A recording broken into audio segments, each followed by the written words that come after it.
Welcome back to See It and Feel It with Dr. Brett. All those different things, and coaches are watching you always. They're always watching you. So Very make cool. sure that And tell us about your mental game. How's it shifted over the past few years? How have you gotten tougher mentally and emotionally? well, definitely working on visualizing. That definitely helps. I've definitely been more mentally prepared for games now than I was in basketball when I was playing freshman and sophomore year. Because back then I would just be totally intimidated by the older guys, totally intimidated by my coaches, which did not help me in baseball. So that's just visualizing you doing what you want to do, doing whatever you want to do. Definitely helped me, and that you definitely helped me with that too. Fantastic. Has the meditation worked as well? Helped as all? I know you meditate a fair amount. Yeah, definitely meditating for like 15, 30 minutes every night. Just, you know, I usually meditate with visualization, doing that. And then, taking deep breaths. That's always helps me on the mound and everything.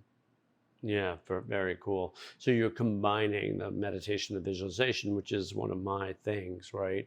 Is you sit in the Yeah. meditative state and you start to visualize what you want, whether it's hitting a baseball, throwing, or you pitching, playing outfield. Tell us about your preference here at Vassar. What do you want? Um, well, I definitely want to play outfield. But whatever gets me on the field freshman year, I'm just gonna be doing whatever the coach asked me to do, to get on the field because that's really what it's all about, just trying to get on the field. Yeah, of course. Do you feel like you're going to be able to start as a freshman? Hopefully I will be able to get a few starts in that pitcher, maybe some relief appearances, but maybe some outfield too, but we'll see. Got it. And how Yeah. has your hitting, changed over the years as well? Are you different at the plate than you used to be in some ways? Oh, yeah, 100%. Fixing things, always going on the cages, trying to videotape, trying to get as many flips as you can. Staying cool and calm when you're hitting. That's just kind of my thing. Like, don't get too frustrated because that kind of defeats the purpose of the day. So definitely Yeah, staying it's so cool. well said.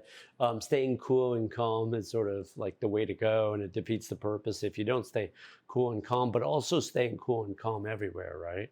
Off the Yeah. field. How has off the field training helped? Because that's again my philosophy is we do a lot of training off the field to help your performance on the field, right? Whatever you're doing off the field, if you're doing a lot of it, you're more patient, you're more poised, you're more present. It actually spills over to your ability to hit a baseball or throw under pressure or whatever you need to do. How is that? Tell us about that dynamic. Yeah. So basically, what I do off the field is just kind of breathe, and that's it mostly in my classes on the daily. So when you're doing a presentation in class, when you're just kind of sitting in class, trying to focus in class, when you're just breathing in and out, focusing on your breath, trying to get through 1 minute at a time. It kind of helps me on the mound because you're kind of in the present. You're not in the future or the past. You're just kind of in the present. You're doing your own thing, 1 minute at a time, breathing. That's helped me through pitching and everything. I love it, Luke. Has that helped you with this whole COVID thing as well? Oh You know, yeah, just 100%. Yeah. When some days you're in the house 24/7, and some days you can get out, and you have to take advantage of those days. And if you're hot one of those days, you're not really focused. That kind of a waste of a day that you're outside. So you I always. love it. I mean, I love the sort of here and now focus, both, like when you're out there performing, right? But also when you're just living your life, that here and now, not getting too much in the future, too ahead of yourself, right? And using the visualization to create your future, not the fear worry thing that a lot of people do, right? A lot of Yeah. people get caught up in fear and worry. What percentage of your life do you worry at this point? Not. I rarely worry. I mean, Exactly. How I amazing wasn't is even. that? It's amazing. I wasn't even really worried for my college decision because I was just, breathing, focused on, the next thing. Um, yeah, That's never really fantastic. worried. And a few years ago, what was the case, in terms of worry? Oh, it was bad. It was, I called you because I was worried with, getting up and going to practice because I was worried about getting yelled at, doing the wrong thing, not understanding something. We're good. So yeah, so in the past you used to worry a lot, but you've been training your mind over the last 2 or 3 years, right? To not Yeah. to the point where you rarely worry. I mean, what an amazing way to live, right? To have so Yeah. little worry. Because even when you get to this Vassar team, what you're going to notice is if there's 15 or 20 guys on the baseball team, most of them are going to be worriers because they haven't done the mental game training that you've done. Yeah. Um, What are you curious about? What do you want to ask me, Luke, while you got me here? Even though we're on camera, which is different than we normally do. What do you want to ask or what else do you want to share? um, I would just say to people that are watching, high school kids that are watching this, don't really give up because I was in the fall of my senior year trying to, make this thing work. And I know a ton of people that are in the same situation, even still trying to get on the team.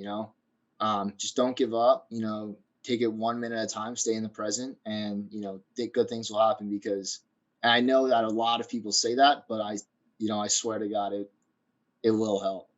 Yeah, so that's a really good summary, Luke.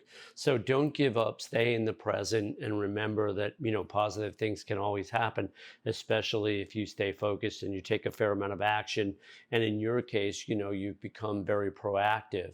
Remember my playful expression that passive people fry like bugs in a bug zapper? We live on a proactive planet. For success, we need proactivity, and that can be anywhere in our lives. There are times when we need to slow down because some people get ahead of themselves or too fast, but often we need to take action, when we're feeling stuck. You agree with that? Yeah, I totally agree with that. I think that's more anxiousness than anything. When people get anxious, they kind of get sped up. And I would say, one of my coaches always say, slow is smooth, smooth is fast. Take it smoothly. Take time to really focus, dig deep, and don't get ahead of yourself. I love it. I think that's a perfect summary, Luke. Absolute pleasure. Luke Barrientos, future athlete, college baseball player here at Vassar, coming up next fall. Thanks so much. Thank you so much for having me. All right. Really Awesome. Thanks for watching See It and Feel It with me, Dr. Brett. If you enjoyed this video, remember to like, subscribe, or share it with a friend.